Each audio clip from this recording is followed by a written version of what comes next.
2 of Papercut for December 22nd, 2021. Welcome to episode 13 of Papercut, the Nyack Library's podcast. Our guest today is Sharon Aperto. I'm Georgia Grandstaff. I'm Rosemary Farrell. And I'm Tracy Dunstan. And our episode is going to be all about music. Hi, Sharon. Hey, Rosemary. I have Sharon Aperto with us as our special guest for this podcast.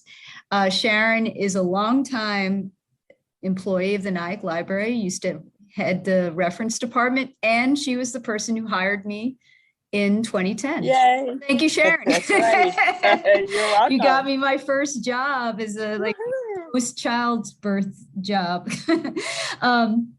Yay. This podcast is all about music, and Sharon is uniquely qualified to talk about music because of all her involvement in various music groups and scenes in the local area. She is the president of the Friends of the Nyack Library, who as a group helps sponsor our Carnegie concert series. So we're going to talk about that first. She is also a board member and an active member of the Rockland County Choral Society and the Nia Community Course. So welcome, Sharon. I'm really happy to talk to you. Thank you. So I guess let's start. Yeah. And we're also going to ask Sharon for some recommendations of music and albums and songs to that we can check out of the library or check out on our various streaming platforms, which is what most people do. There you go. These days. So Sharon, first, I just wanted you to talk a little bit about your involvement with the Friends in the Carnegie concert series that the Nyack Library sponsors. Right. So I did a little homework and realized that back in June of 2015, the Carnegie classical concerts were ceased. They were having issues they were having financial issues, and so therefore the board decided that aspect of the Carnegie concerts would no longer happen. Jane Marino was the director at the time, and her goal was actually to make it a more of a community concert going rather than being an exclusive membership concert group. So in November, and then she spoke to me because the board was looking for an organization that could share the financial responsibility for that. So Jane and I had a conversation, and fortunately we were very much committed to, because our goal is to promote services in the library. So we said, sure, we can have the responsibility and share the monies. So and the rest is history. So that was in November 2015, and we've been doing it ever since. I think and the music is very diverse. So we have jazz, classical, pop, as you know, Coco Mama, Demi Bonet. I mean, it's like really cool. Sean Fleming. So we run the gamut. And so we're very proud of that. And also that it's by donation. And, $10 is what we ask, but I mean, we don't turn anybody away. So, I mean, I think that's wonderful. And so we've had, a nice audiences coming. I have to say that the one I'm the most proudest of is that From Spiritual to Soul, the musical journey. I did do a grant for that from Arts Council. I didn't get the grant, but thanks to Jane and a lot of hard work on my part, I have to say, we were able to get Sam Wayman and Shirley Crabb and the Trinity Gospel Choir to come and perform. And I think that was our biggest audience. That was awesome. So, and besides that, the Friends also have helped to, as you know, with programs at the library. So for the summer reading program, for example, we had the square dance person come, and that was kind of neat in terms of music. That was fun. Right. And then for Hispanic heritage, I had my friend Juana who teaches young girls how to dance. She's from the Dominican Republic, and we had that and the band that came and played. That was lovely, local band. And then right. And so I mean I'm very pleased that we could help out. And then also with Tracy's, the African cultural arts grant Black that she got, American, that yeah, both the groups, Bacchus. Black American, I'm sorry, the BACA, yeah. So both my groups were able to come and sing at those for those events. So I'm really pleased and proud that I could share the wealth, with other organizations and with the library. Yeah, I greatly appreciate all the help that you personally have given me with programming, and also the financial help the Friends have been able to offer summer reading and the Black History Month as well. And upcoming in the spring, we're going to have our Haitian American Heritage Month event that is in the planning stage. And then in September, we'll have our Hispanic Heritage event that you are helping me with. So, and also just this past Saturday, yes, Cuentos, Carnegie Concerts for Kids, with David Gonzalez. That's which the Friends helped out with, which was a lot of fun. Yes, that was great.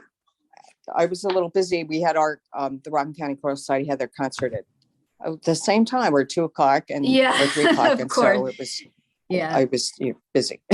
I'm sorry, I missed that one. Yes, I know. This time of year, there's always a bunch of things going on the weekends, and especially December. But that's a great segue, because we can go into talking about the Rockland County Choral Society, because that was the concert on Saturday.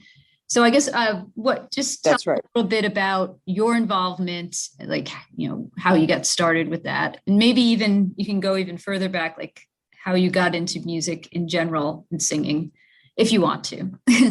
But well, that might be a long story. So no, it's not too long, but so when I was in high school, I actually was the president of the Glee Club of my local high school, which was Catherine McCauley High School, which Ann Sullivan, who used to work in tech services, was also a graduate from, and in Brooklyn. And so that was a delight to realize that there was someone else that actually knew about the school I graduated from. But anyway, and that was great because it was an introduction to me to Lincoln Center, because as the president of that group and the president of the band, we were allowed to see the Nutcracker and, go to ballets and to opera. So it was wonderful. And of course, my very first Broadway play that I saw was Oliver. My mother took me for my 13th birthday into the city. And so the rest is history. I mean, I've just basically been singing all my life and love it, obviously. I joined the Choral Society, I guess, 15 years ago and really enjoy it. It's they do diverse music, a lot of classical, but this past one we did holiday carols, and then before that we did music from The Wizard of Oz and The Wiz and Wicked. So that was a lot of fun. Anyway, so I sing alto for that group, but I have sung tenor, and in the Nia Community Course, there were 3 tenorettes. So we have 3 women that are singing tenor. Ta-da! And it's interesting that in terms of the levels, and so I have to keep adjusting my voice because tenor is a little lower than the alto, and but it's either way, it's fun. It's fun. So I've enjoyed doing that and singing, and probably will continue for a little while longer. Yeah. Thank you. Oh, and so you mentioned the Nia Community Course. Can you tell us more about that group? And that's not the So Drew. No, the pop-up course, that's Belinda's baby, and they that's just a sing-along, and so they organized that outside. Well, it was used to be in Casa del Sol, and where people just gathered and they gave out sheets of music, and then they have a keyboard player and a guitarist, and you just sang, and so that was fun, totally different. And that's another thing that I enjoy doing. The Nia Community Course was organized by Drew Pluhowski, who used to be the music director at Nyack High School. And she had belonged to a women's group, but really I think she wanted to attract really the parents of the kids that she taught over at Niacc. And so wanted to form a choral group, which I helped her with that. And we got it going, and we did well a couple of years, and then COVID hit. And so that was kind of a bummer, but we are still singing. And as a matter of fact, on the 21st, winter solstice evening, we will be performing outside of Grace Church on the steps. So if anybody That's is excellent. available, I know, right? It'll be outside, so you don't have to worry about a mask or anything. Just wear your coat. And we will be singing festive songs to celebrate the winter solstice. And what time? Yay. 7:30 on the steps of Grace Church. Thanks. That's great. And I was going to say that obviously when the library originally shut down, and even when we started opening up again, we couldn't have the Carnegie concerts for a while. Right. But we figured out, the Friends and the administration of the library figured out a way to have, how many live streams did we do? Like 2 or 3? Oh, yeah. Exactly, because and it was great because my sister lives in San Jose, and I told her about it, and she was able to tap on. One of our volunteers now lives in New Zealand. And she was even able to tap into those concerts, so live stream concerts. So it was a joy we went global, people. It was awesome. Yeah, that is one of the fringe benefits, if there can be any, positives out of all this, is that you can so many more people reach, right? Because of virtual, even though it's a little, it was obviously sort of tricky to pull off, but from what I understand, it went really well. All the the sound was beautiful. Yeah. I'm happy that, it's live again, because live music is something that's you can't get much better than that, I think. Especially being denied it for so long. That's right. Yeah. Do you want to talk about some music that you would recommend to people, or musicians, or albums, or anything like that? Well, as you know, yes, I am a big David Byrne fan, and Stop Making Sense is once in a lifetime is one of my favorite. Annie Lennox is another, I can't mention any albums, but I would recommend her. The McGarrigle sisters are from Canada, and they sing some beautiful ballads in French and English. So I would recommend them. Marianne Faithfull, man. It's just. I love her too. She's one of a kind. Yeah. And then, as I mentioned before, Vaughan Williams does this beautiful Lark Ascending. It has this really Asian sound to it, and it's so soothing. And so I would recommend, if you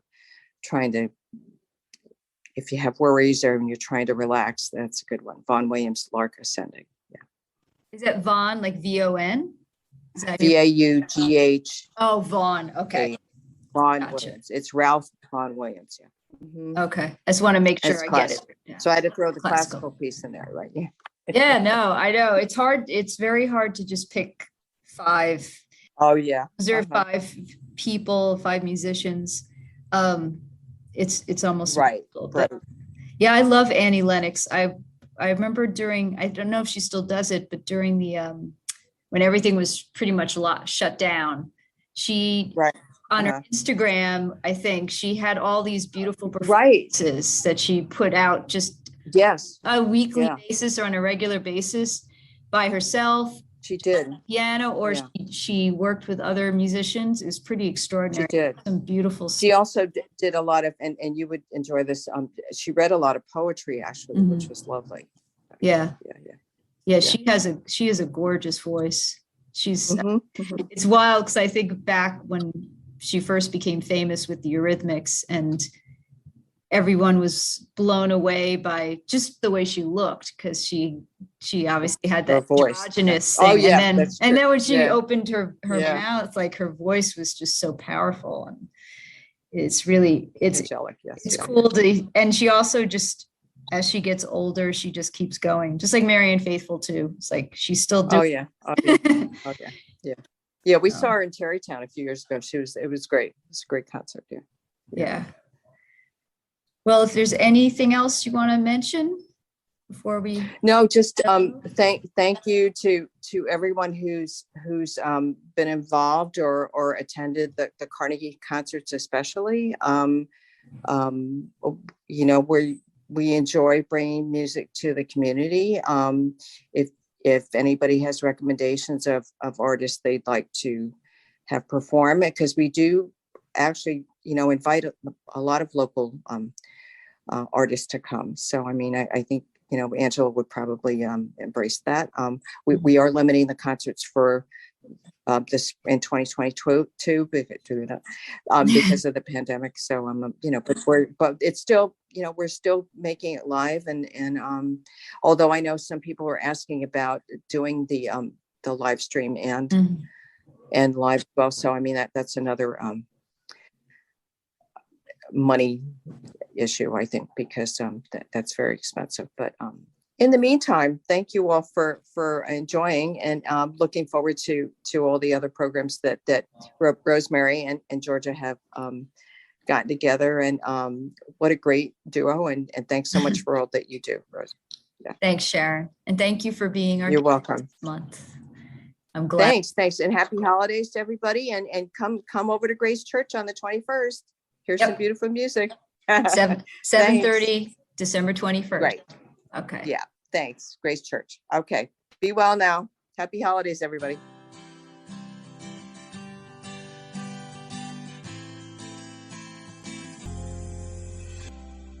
But for our part, I figured we could talk about our favorite musicals and favorite music. I put musicals because I have weird taste in music, and I basically listen to musicals. So I figured might as well put them together.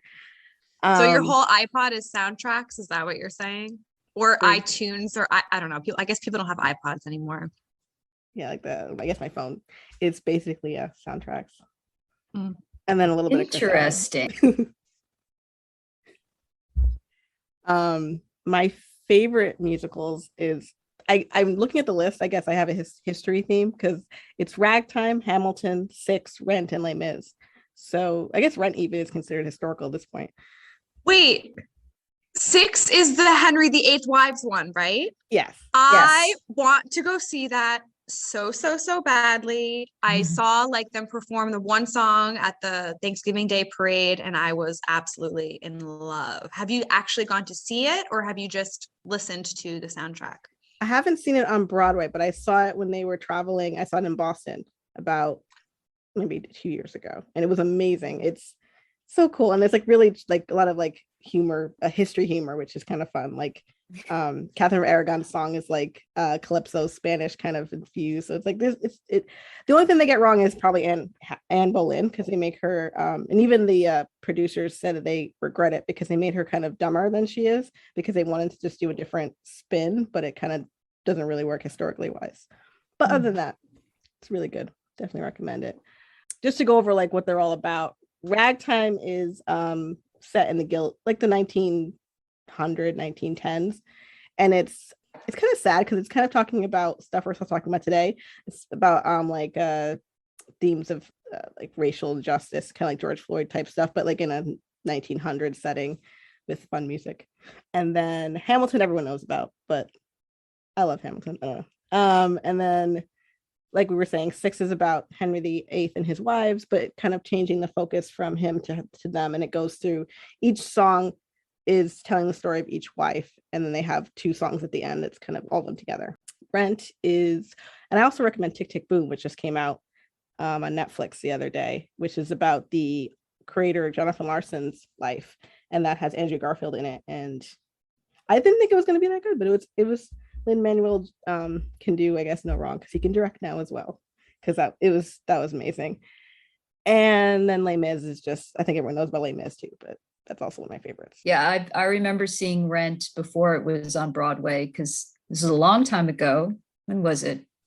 Probably almost 30 years. And it was I think New York Theater Workshop. That's where it was first performed. And I had at that time I had a job with a agent, a woman who represented playwrights and writers overseas, American playwrights overseas. So we used to get tickets to everything. And So I got to see Rent before it became the huge smash it was. And it was pretty great. I like some musicals. I'm not a huge musical person. I like straight plays more, I think, in the end. But I do have some favorite musicals. West Side Story. I haven't seen the new one. It's really good. Would like to. Yeah, I'm very nervous about going to a movie theater, honestly, right now, just because of COVID. But I'm definitely going to see it. I did see that. I did watch the original was on TCM, I think over the weekend. So I watched it and it's so great. And it was also one of the, growing up, my parents had the original cast recording of West Side Story. So it was something that we listened to as kids too. Related to that was also the original cast recording of The Sound of Music, both the play and the movie, which I could probably recite. I've seen it so many times and I know every song and I torment my children by singing them. And in my best Julie Andrews impersonation, which they don't appreciate necessarily anymore. I love that movie. Yeah, it's perfect. Yeah, like Nazis and nuns, like you just can't go wrong in my book. And then continuing the Julie Andrews thing is Mary Poppins, which obviously became a stage. I didn't see the actual musical, but the movie is still probably one of my all-time favorite movies, even though everyone loves to make fun of Dick Van Dyke's horrible Cockney accent. But it was a huge influence. It just played a big role in especially in my when I was preteen years. Saw the movie a bunch of times in the theater when they re-released it. My friend and I would put the album on and we would act everything out. And then when my kids were younger, my daughter especially, there was a period where she wanted to watch that movie all the time and I was quite happy to do so. It's still like, I still watch it and I still get teary. I just love it. Then I was thinking about, when I started thinking about favorite musicians, bands, etc., to talk about, there's just too much. There's too many things. So I tried to hone it down a little bit. I just finished watching the other day the Beatles documentary, Get Back by Peter Jackson. And I could understand if you're not really into the Beatles, it would be tough. It's 8 hours. It's 3 sections. I only made it halfway. Yeah. I loved it so much. I love just seeing them as human beings interacting. They're different. It's interesting. You'd see the different roles they had played from the time they got together as teenagers and now they're men, and you could see the fissures, widening between them as they're growing out of their teenage roles. And as any human being can relate to that, whether you're famous or not, because that happens to everybody.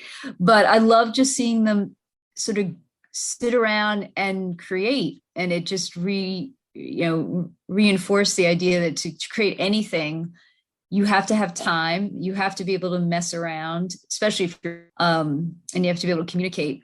And I ended up eating a lot of toast and drinking a lot of tea, because there's lots of scenes where they have someone come in and bring a tray full of cups of tea and racks of toast. Like, this is the life, just sit around all day. I mean, they were working and arguing with each other, but just have their tea and toast. And I loved it.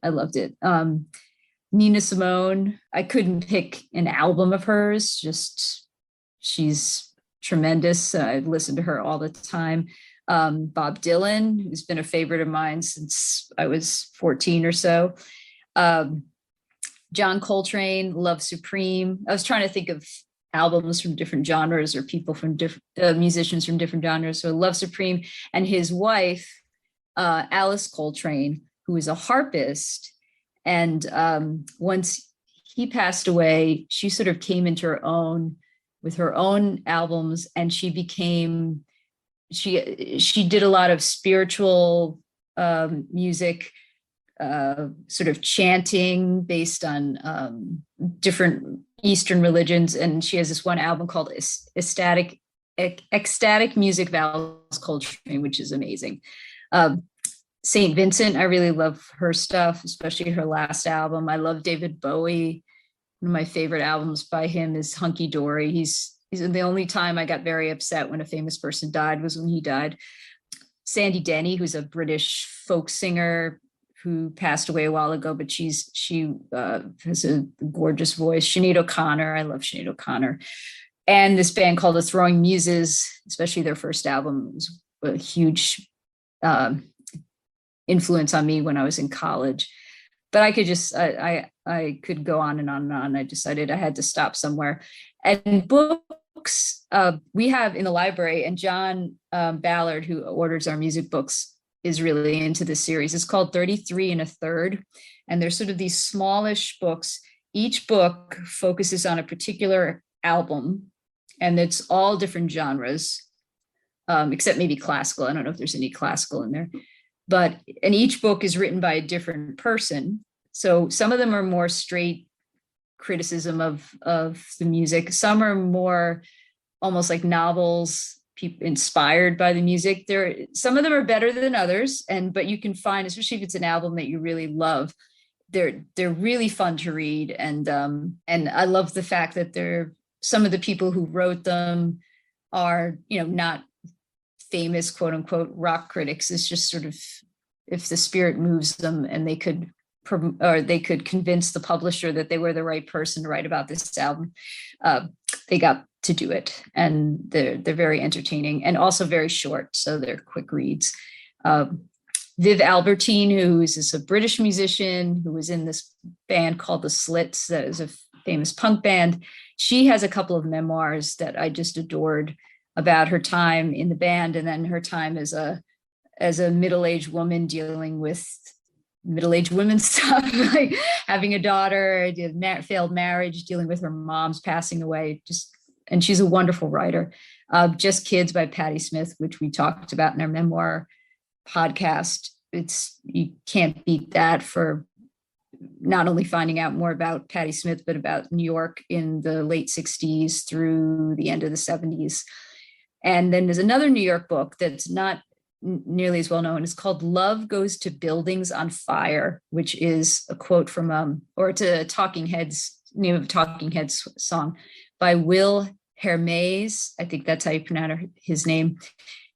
It's all about music in New York City, sort of during the late 60s through the 70s, but he focuses, it's not just about the CBGB's punk scene. It's about the development of Latin music and classical music, John Cage, the Velvet Underground, and all this, and Laurie Anderson, and just all these different genres. And it's a great way to learn about the history of the city by reading about the music made during that time. It's really good. And I know we have a copy because I think I bought it, but it's definitely in the system. So I'll shut up now and let Georgia talk. So I recently got Apple Music, so I don't do this anymore. But what I used to do, and what I really like about the library, is I used to preview albums on Hoopla before I would buy them on iTunes. So just shout out to anyone who's listening. You can do that. You can download Hoopla or go on the website and you can borrow CDs for free.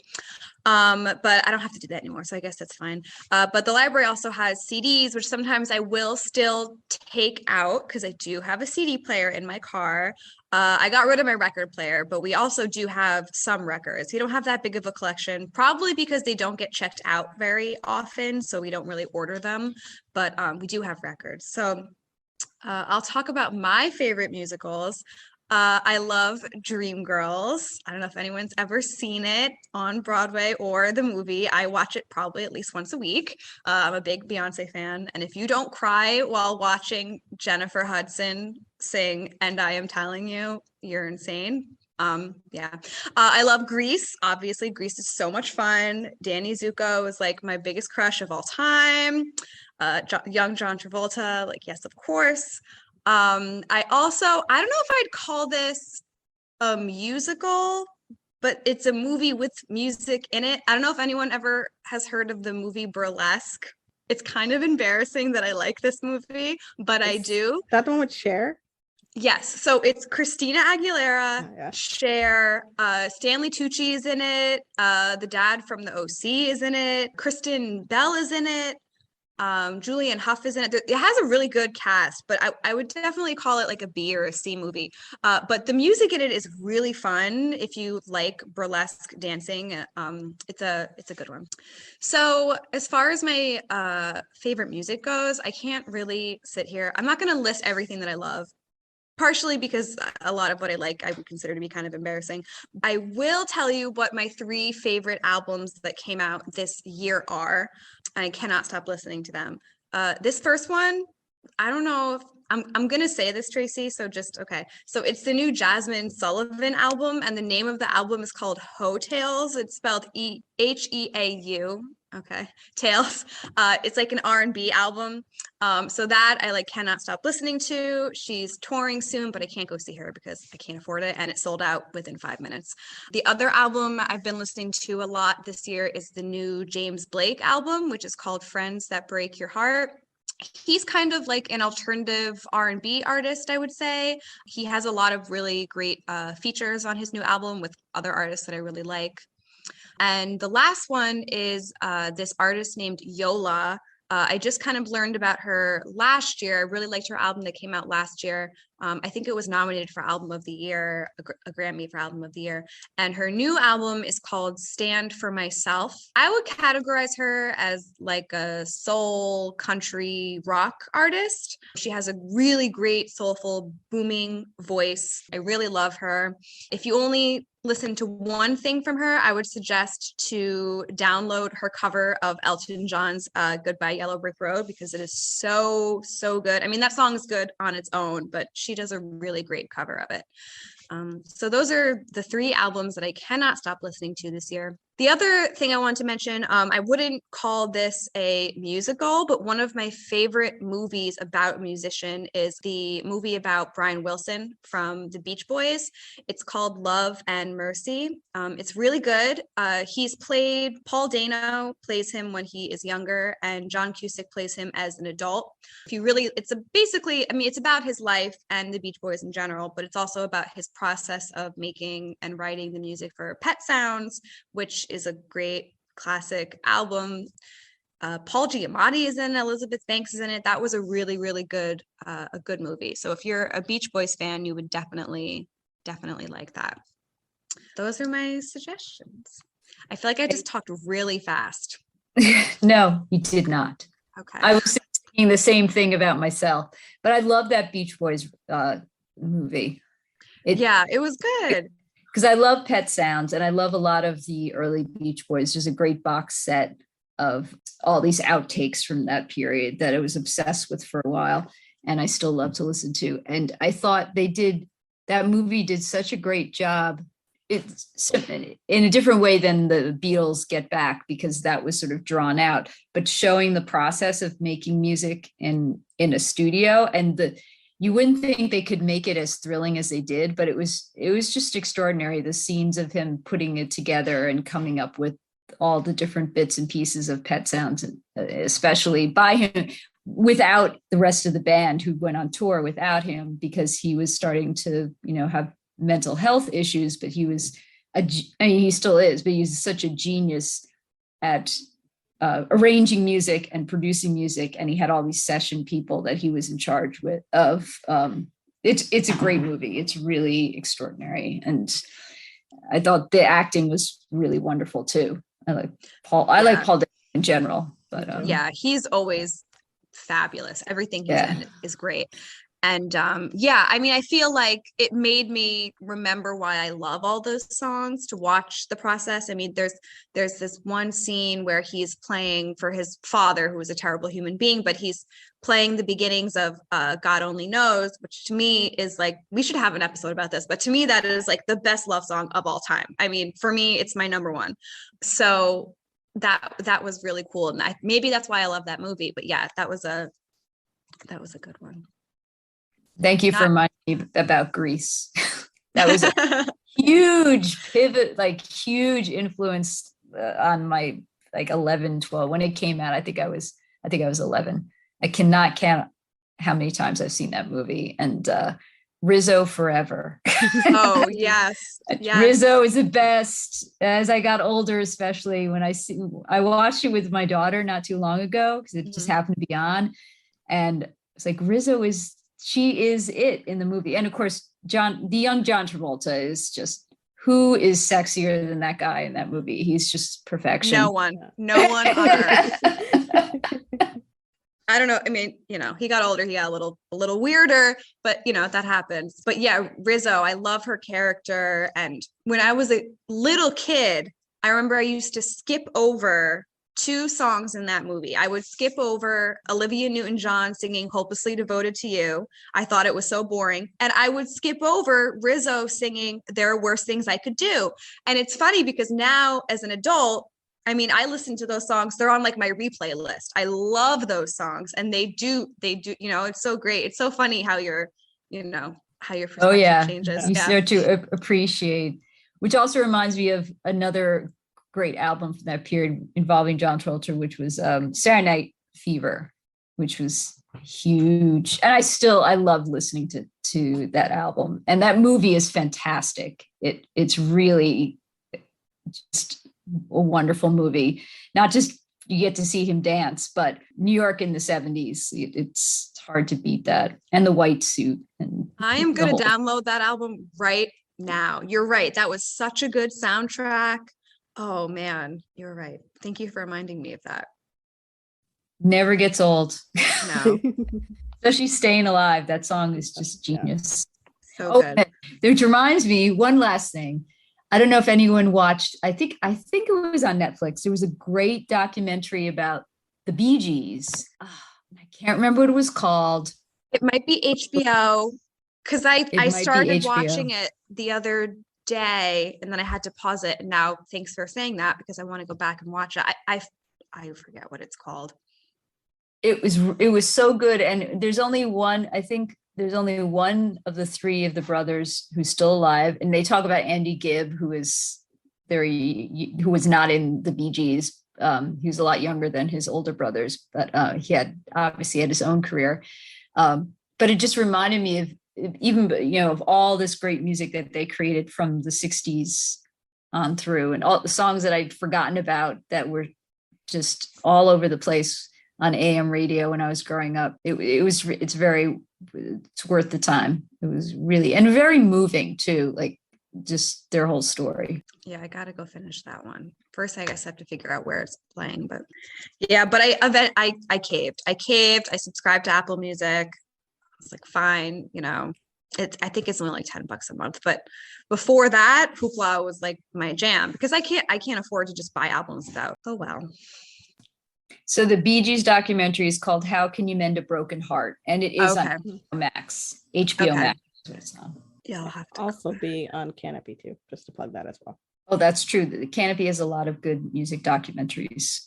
So on January 4th, which is a Tuesday at 7 p.m. on Zoom, we will have author, professor, and activist Doug Tallamy, who, among other things, has written a great book called Nature's Best Hope. He is an environmental scientist, conservation activist. He's pretty fabulous, and I'm very excited that we have him doing a talk for us in collaboration with Valley Cottage Library, the Niacc Seed Exchange, and Cottage Creek Gardens. Cottage Creek has a store in Nyack on Main Street next to DDA.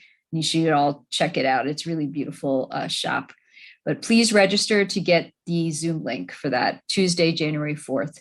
And then also in January, we have 2 events with local writers. On January 13th at 7, Bethany Ball will be reading from her latest novel, The Pessimists. And on January 19th at 7 p.m., Melanie Rock will be leading a reading workshop entitled Resistance in Our Bones. Both programs are in person at the library. Masks are required. Please register ahead of time at nyacklibrary.org. Okay, so Our next episode, I think this might be my favorite one that we have planned, is going to be about movies or books that have made us cry, and they will make you cry too. I think sometimes, you want to cry. You want to have a good cry. So you watch a certain movie, or you read a certain book, or you listen to a certain song. We should add that too. It should be books, movies, and songs that make us cry. So that'll be our next episode that will come out in January. I love it. Love it. And you can reach us a bunch of places. We're on Twitter and Instagram at Nyack Library, Facebook.com/Nyack Library, our website, niacclibrary.org. We're on YouTube. We have our program recordings and just various. We have playlists even set up. If you want to just like for our backups program, you can check out a playlist and watch all the ones in that series. That's Nyack Library from home. And then we can email us at info@niacclibrary.org. I'm Tracy. I'm Georgia. I'm Rosemary, and we'd also like to thank Sharon Aperto for being our special guest for this episode. And thank you all for listening to episode 13 of Paper Cut.